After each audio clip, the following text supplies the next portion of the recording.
Assalamualaikum warahmatullahi wabarakatuh. Salam bahagia, salam sejahtera, salam Putri Cempa. Selayaknya memang seorang perempuan menjadi seorang Putri Cempa, putri yang cerdas, cantik, mandiri, proaktif, dan agamis.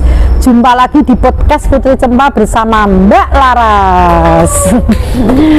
Sahabat Putri Cempa dimanapun berada, di sekitar kita tentu banyak terjadi perpisahan atau perceraian antara suami istri yang sudah mendapatkan amanah seorang anak. Kadang-kadang ada yang bercerai secara proses yang baik karena terjalin komunikasi yang baik, sehingga misalnya anaknya 4 ya dibagi 2-2, atau misalnya anaknya 2 bagi 1. Tapi ada juga perceraian yang tidak baik-baik saja, ada konflik yang sangat rumit, yang sangat runyam, sehingga tidak ada titik temu.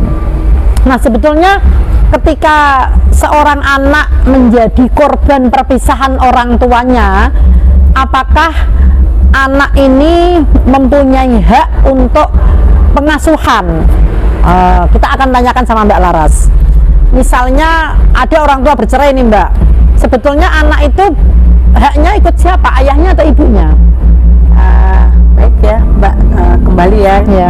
Kita bertemu lagi di podcast Putri Cempa.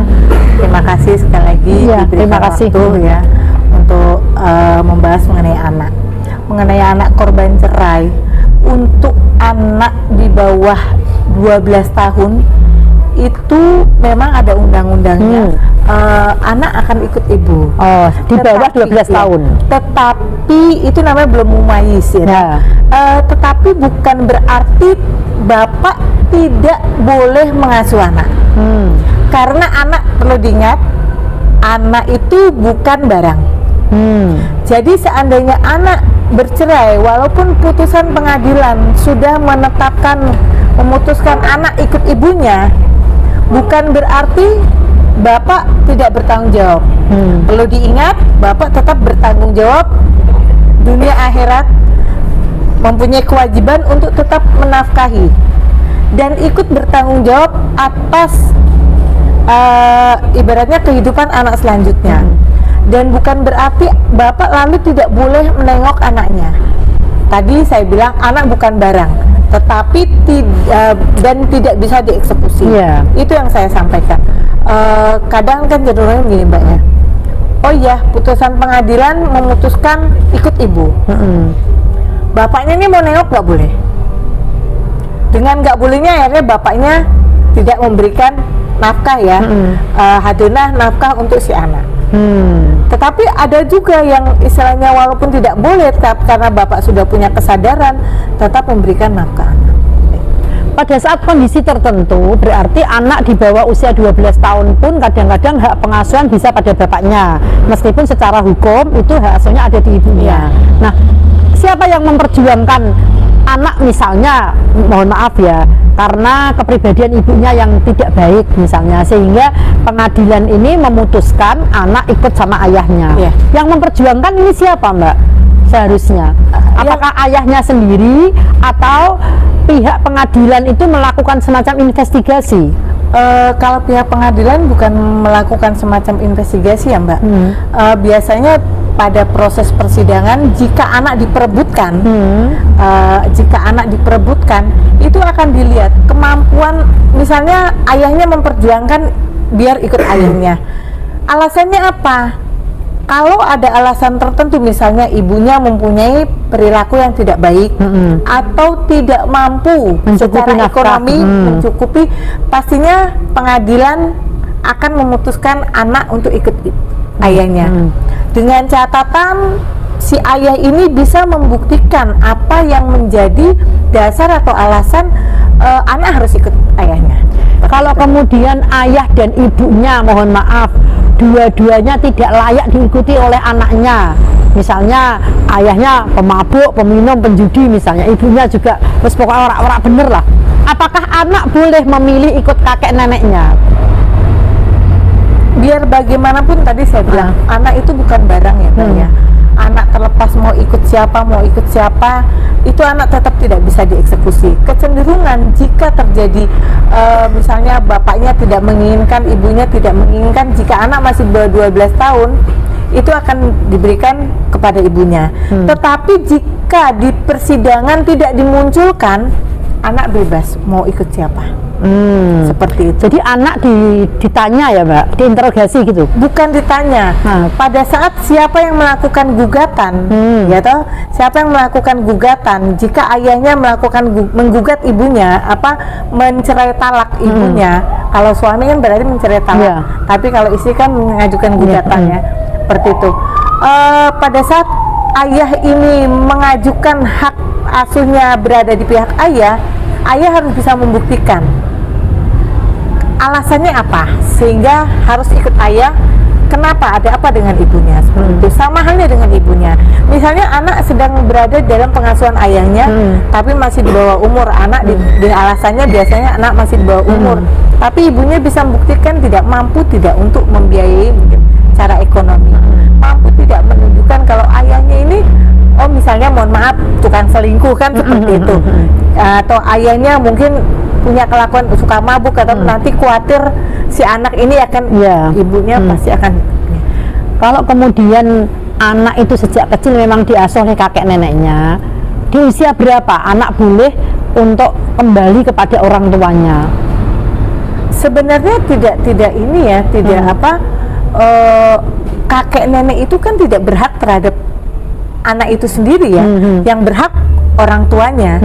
Jadi tadi Mbak catatannya, jika anak tidak diperebutkan di persidangan, anak bebas boleh ikut dengan siapa saja. Tidak ada yang berhak untuk melarang anak mau ikut ayahnya kah atau ikut ibunya kah, seperti itu. Artinya meskipun diasuh oleh kakek neneknya atau pak D-nya atau tantenya atau budenya, orang tua ini tetap memberikan nafkah. Iya, orang tua kan memang kewajiban orang tua toh terhadap si anak. Kalau dia tidak memberikan nafkah, boleh nggak anak menuntut kepada ayahnya misalnya atau ibunya ketika dia tidak diberi nafkah karena merasa bahwa sudah dirawat oleh orang lain gitu loh? Boleh, penelantaran anak. Ada undang-undang penelantaran anak. Ada. Gitu. Anak itu dilindungi oleh undang-undang. Perempuan dan anak dilindungi oleh undang-undang. Seperti itu. Sehingga anak berhak untuk menuntut orang tuanya untuk merawat dia dan menafkahi dia. Ya. Sampai usia berapa anak harus dinafkahi oleh orang tua?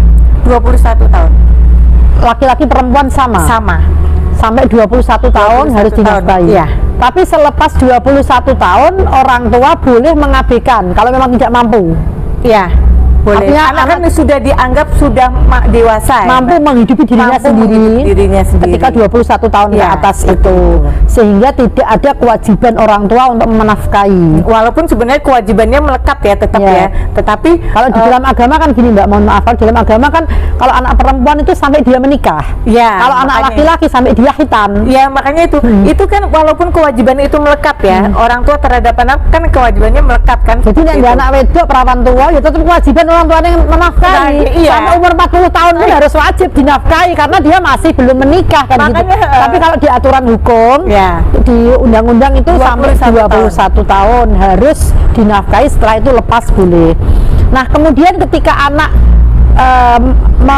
mengalami broken home itu tadi, bapak ibunya bercerai, dia kemudian ketika menikah Mbak, ketika menikah apa hak anak untuk terhadap orang tuanya? Kan kalau anak perempuan tentu butuh ayahnya sebagai wali, kalau anak laki-laki tidak butuh ayahnya sebagai wali. Apakah anak juga ada aturan menuntut orang tuanya untuk menikahkan gitu loh? Kalau hukum Islam itu kan kalau anak perempuan tetap kan harus mencari ayahnya ya Mbak. Keberadaan posisi ayahnya kan tetap wali nikahnya kan tetap ayahnya, kecuali jika ayahnya sudah meninggal atau misalnya sudah dicari atau sudah ada pengumuman kesana kemari ternyata ayahnya tidak bisa ditemukan, baru bisa diwariskan wali hakim atau keluarganya, kakaknya atau adiknya ya, atau pamannya ya, seperti itu. Tetapi bagi anak laki-laki kan bebas ya Mbak ya, tidak perlu wali hakim seperti itu. Kalau sepanjang ini untuk kasus-kasus seperti itu dikembalikan, kalau karena kebetulan saya muslim ya Mbak ya, biasanya tetap disuruh cari, kalau pihak perempuan harus cari ayahnya, kalau memang tidak coba diumumkan dulu sebelum diserahkan ke wali nikah. Nah, gitu. Artinya tidak ada kewajiban yang melekat orang tua bahwa pada saat menikah itu harus hadir, harus kan tidak ada ya Mbak, kecuali memang anaknya membutuhkan betul dan melakukan upaya-upaya pencarian sehingga ketemu sama orang tua kandungnya. Tapi sekarang soal warisan Mbak Laras, kan kadang orang tua itu kan pasti punya harta warisan yang ditinggalkan oleh kepada anak-anaknya. Hak anak itu apa? Hak anak itu untuk memperoleh warisan itu, meskipun seorang anak ikut orang lain, apakah masih mempunyai hak waris terhadap ayah ibu kandungnya? Punya hak waris, Mbak. Dilindungi undang-undang? Dilindungi undang-undang. Dituntut bisa? Bisa. Hukum waris itu kan ada sih, Mbak. Warisan itu kan tetap yang namanya warisan harus jatuhnya ke anak, Mbak. Kecuali gitu. Tidak punya anak ya, baru ke kakaknya atau ke adiknya. Seperti itu. Atau misalnya ke ibunya yang masih hidup atau ke mbaknya, seperti itu. Meskipun anak itu tidak hidup serumah dengan orang tua. Iya, tetap anak mempunyai, anak kandung tetap mempunyai hak waris dari ayah dari orang tuanya. Itu kalau terdeteksi dia sebagai anak kandungnya. Ya. Sekarang kalau tidak terdeteksi anak kandung, artinya tidak ada akta kelahiran, tidak tercantum dalam kartu keluarga, tetapi di kemudian hari bisa dibuktikan bahwa dia salah satu anak kandung dari orang tua yang punya harta waris, apakah secara hukum dia juga ada perlindungan? Ada, seperti itu. Kalau memang ternyata sekarang kan bisa tes DNA ya, nah, tes DNA. Kalau memang secara tadi tidak bisa, dia tidak punya kakak dari kecil karena sudah diambil seperti itu, tapi ternyata ada tes DNA yang menyatakan oh iya ini dia tetap punya hak atas ya, seperti misalnya anak kembar satu dikasihkan orang yang tidak tahu kan, kemudian yang satu dirawat oleh orang tua kandungnya, artinya dia menuntut pun bisa. Dan itu dilindungi oleh aturan. Oh begitu. Luar biasa ya Mbak Laras, ternyata hukum kita memang sangat berpihak kepada anak-anak. Artinya kita jangan sampai mengesampingkan itu. Jadi anak dari lahir itu harus jelas identitasnya, kemudian orang tua melakukan kewajiban menafkahi sampai usia 21 tahun, kemudian ketika meskipun tidak hidup satu rumah pun, ketika orang tua meninggalkan harta waris juga anak berhak untuk menuntut bagiannya, kan begitu. Selama ini Mbak Laras pernah nggak melakukan advokasi kasus ketika seorang anak mengalami korban perceraian itu dan kemudian saling tuntut menuntut sampai berlarut-larut, itu pernah nggak Mbak?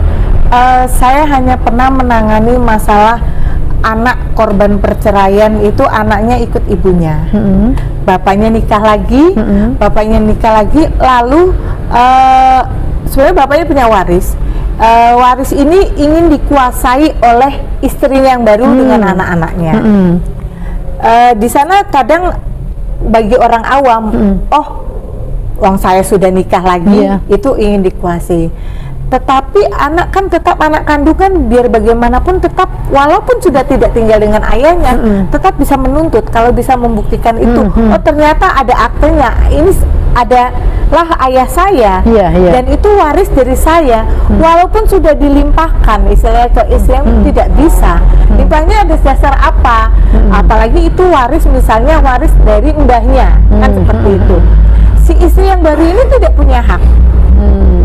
Tidak punya hak atas harta waris si ayah itu, karena dia menikah ketika laki-laki itu sudah pernah punya anak kandung, kan begitu. Kecuali kalau laki-laki ini menikah dengan istri baru dan punya anak lagi kan Mbak? Ya, sama-sama dapat, sama-sama punya hak kan, anak-anaknya itu. Sama-sama punya hak. Dan ini semua bisa diselesaikan secara hukum. Bisa. Artinya pembagiannya diatur secara hukum. Oke, Mbak Laras, sebelum kita tutup acara podcast ini, coba sampaikan kepada sahabat-sahabat Putri Cempa supaya mereka punya, teman-teman ini punya sebuah pedoman. Apa sih sebaiknya yang dilakukan ketika terjadi perceraian? Mudah-mudahan sih tidak ada perceraian, tetapi kan ini sudah sebuah ketentuan ya Mbak. Ketika terjadi perceraian itu bagaimana sikap sebagai orang tua dan bagaimana seorang anak itu menjalani masa depannya. Baik, terima kasih Mbak Rira untuk menutup podcast kali ini. Saya hanya berpesan bagi orang tua yang memang sudah tidak bisa mempertahankan rumah tangganya, yang akibatnya akan bercerai, diakui atau tidak, disadari atau tidak oleh kita, yang kena dampaknya itulah anak. Oleh karenanya anak tetap harus, biar bagaimanapun tetap harus dilindungi. Jangan hanya karena perceraian orang tua anak terlantar seperti itu. Apalagi kewajiban seorang ayah, jika anak ikut ibunya, kewajiban seorang ayah walaupun sudah misalnya ada putusan dari pengadilan, kan kecenderungan ayah tetap tidak menafkahi. Ingat, kewajiban seorang ayah itu bukan hanya terhadap anak, bukan hanya di dunia, tetapi sampai dengan di akhirat. Oleh karena itu kewajiban kita sebagai orang tua, walaupun kita sudah bercerai, kita harus bisa menjadi orang tua yang baik bagi anak-anak kita.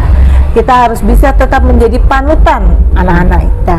Walaupun misalnya putusan pengadilan mengatakan anak harus ikut ibu, bukan berarti ayah tidak boleh bertemu dengan anak. Anak kita itu bukan barang, sehingga bisa dieksekusi, bisa diperebutkan ke sana dan kemari seperti itu.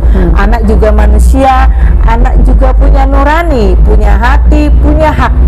Yang jelas anak punya hak untuk bisa melihat dalam satu keharmonisan keluarga. Iya. Terima kasih Mbak Laras, dan idealnya memang jangan bercerai, jangan berpisah. Pertahankan keutuhan rumah tangga, tapi apabila memang harus bercerai, lakukan komunikasi dan kompromi demi kebahagiaan anak. Dan apabila memang anak menjadi prioritas bahagianya orang tua, maka hak-hak anak harus diberikan selayaknya sampai mereka dewasa, menempuh kehidupannya, menghadapi masa depannya. Salam bahagia, salam Putri Cempa, dan selayaknya memang perempuan menjadi seorang Putri Cempa, putri yang cerdas, cantik, mandiri, proaktif, dan agamis. Assalamualaikum warahmatullahi wabarakatuh. Matur nuwun Mbak Laras.